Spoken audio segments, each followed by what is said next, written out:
புரிஞ்சா புரிஞ்சுங்க, புரியலன்னா சும்மா இருங்க. முடிஞ்சா புரிஞ்சுக்கங்க, புரியலன்னா விட்டுருங்க. ஆட்சியில ஏற்கனவே இருந்த திமுக நீங்க ரிமோட் கையில கொடுக்க வேண்டிய அவசியம், ரிமோட் கையில ஏற்கனவே இருந்ததே. ஏற்கனவே ஆட்சியில் இருந்த கட்சிக்கு நீங்க என்ன வக்காலத்து? 6 வருஷத்துக்கு முன்னாடி அவர் தூக்கி போட்ட அந்த ரிமோட்டுக்கு இப்போ வந்து விளக்கம் கொடுக்குறாரு. அதுவும் இன்ஃபேக்ட் அது வந்து ஒரு பொலிட்டிக்கல் மேடை கூட இல்லை, அரசியல் மேடை கூட இல்லை. என்ன காரணம்? எக்ஸ்பிளனேஷன் ஒருத்தர் கொடுக்குறாரு அப்படின்னு என்னன்னா, அவர் எக்ஸ்பிளனேஷன் கொடுக்க வேண்டிய இடத்துக்கு அவரை தள்ளிக்கிட்டார். கமலஹாசன் அவர்களை பொறுத்தளவுக்கு வேற யாரும் அங்கே இருக்கல. ஒரு போலீஸ் என்கொயரியோ ஒரு கிரிமினல் ஆக்டிவிட்டியோ கிடையாது. அவர் ஒரு ஆக்டிவிட்டியில் இருந்தார், அதை அப்படியே மாற்றி வேற ஒரு இடத்துல அவர் நகர்ந்துக்கிட்டார்.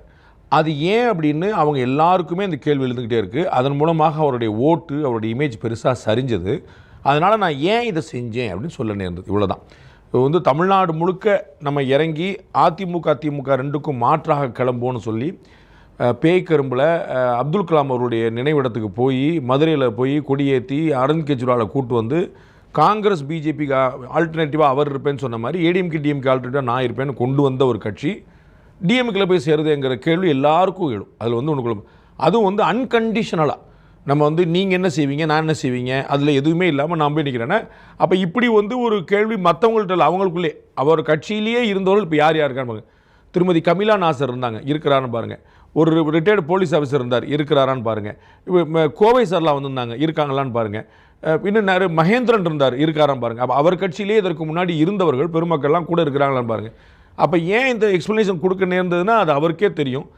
பொதுவாக அவர் பேசுகிறதுக்கு ஒரு விளக்கம் கொடுக்க வேண்டியிருக்கும். முதல் முறையாக அவருடைய செய்கைக்கு ஒரு ஆக்ஷனுக்கு ஒரு விளக்கம் கொடுக்க வேண்டியது இருக்குது. அதுவும் நீங்கள் ஆஸ் யூ ரைட்லி மென்ஷன், அது வந்து ஒரு பொலிட்டிக்கல் மேடை கூட டிஎம்கே மேடையில் ஏறிட்டு நான் ஏன் இந்த டிஎம்கே மேடையில் ஏறி இருக்கேங்கிறதுக்கான விளக்கம் கொடுக்கல. அவர் வந்து பொதுவெளியிலே இதை சொல்ல வேண்டிய நிலைமை வந்துருச்சு. அதையும் கேமரா பார்த்து சொல்கிறார், முடிஞ்சா புரிஞ்சுக்கங்க, புரியலைன்னா விட்டுருங்க அப்படின்னு. இது யாருக்கு கொடுக்குறாருங்கிறது அவரை புரிஞ்சுக்கிட்டா போதும். அது அவருக்கே அவர் சொல்லிக்கிறது தான் நினைக்கிறேன் தவிர அவர் கட்சிக்காரங்க தொண்டர்கள் அவங்க சொல்லிக்கிறத தவிர வேறு யாருக்கும் அதில் வந்து கேள்வியில் எல்லாருமே தெளிவாயிட்டாங்க. Why he allied with join with டிஎம்கேங்கிறது எல்லாருக்கும் தெரிஞ்ச விஷயம். அது கண்கூட நம்ம பார்த்துட்டோம். புரிஞ்சா புரிஞ்சுங்க, புரியலன்னா சும்மா இருங்க. முடிஞ்சா புரிஞ்சுக்கங்க, புரியலைன்னா விட்டுருங்க. ஆட்சியில ஏற்கனவே இருந்த திமுக நீங்க ரிமோட் கையில கொடுக்க வேண்டிய அவசியம், ரிமோட் கையில ஏற்கனவே இருந்ததே. ஏற்கனவே ஆட்சியில் இருந்த கட்சிக்கு நீங்க என்ன வக்காலத்து? 6 வருஷத்துக்கு முன்னாடி அவர் தூக்கி போட்ட அந்த ரிமோட்டுக்கு இப்போ வந்து விளக்கம் கொடுக்குறாரு. அதுவும் இன்ஃபேக்ட் அது வந்து ஒரு பொலிட்டிக்கல் மேடை கூட இல்லை, அரசியல் மேடை கூட இல்லை. என்ன காரணம்? எக்ஸ்பிளனேஷன் ஒருத்தர் கொடுக்குறாரு அப்படின்னு என்னன்னா, அவர் எக்ஸ்பிளனேஷன் கொடுக்க வேண்டிய இடத்துக்கு அவரை தள்ளிக்கிட்டார்.